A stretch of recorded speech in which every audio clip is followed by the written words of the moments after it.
I love vintage blankets.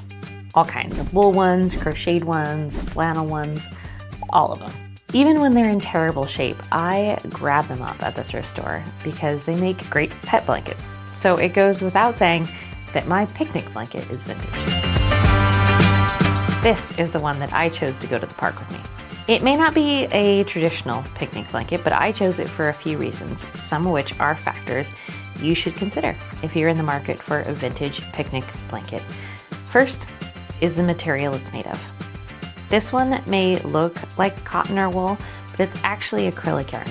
I love natural fibers, but acrylic washes well, and the colors stay vibrant. So for rougher use, acrylic is a smart choice.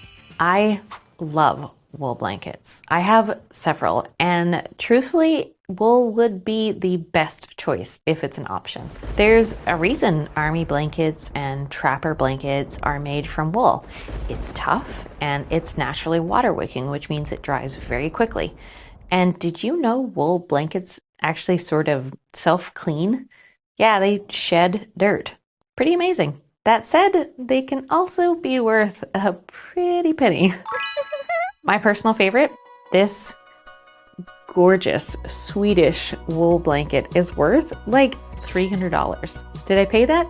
No way, I got it for like $4 at the thrift store. But no matter how practical and tough it is, there's no way I'm throwing it in the dirt. It stays in my living room and the dogs aren't even allowed to lay on it. As opposed to this adorable acrylic blanket that's worth about $30. So up to you, is a wool Hudson Bay Trapper blanket a great picnic blanket?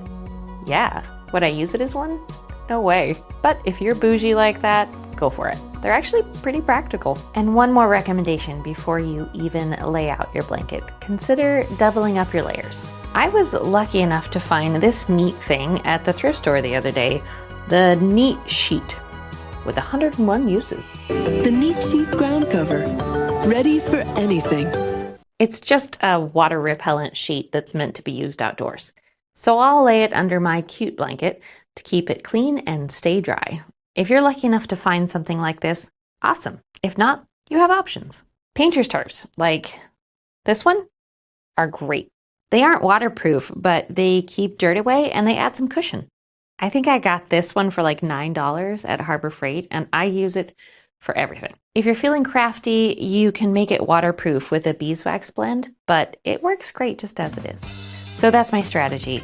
Use a cheap, easy to wash blanket, then use something water resistant and tough to keep things neat and dry. What are your thoughts? Would you use an expensive wool blanket or something less tough but cheaper to replace?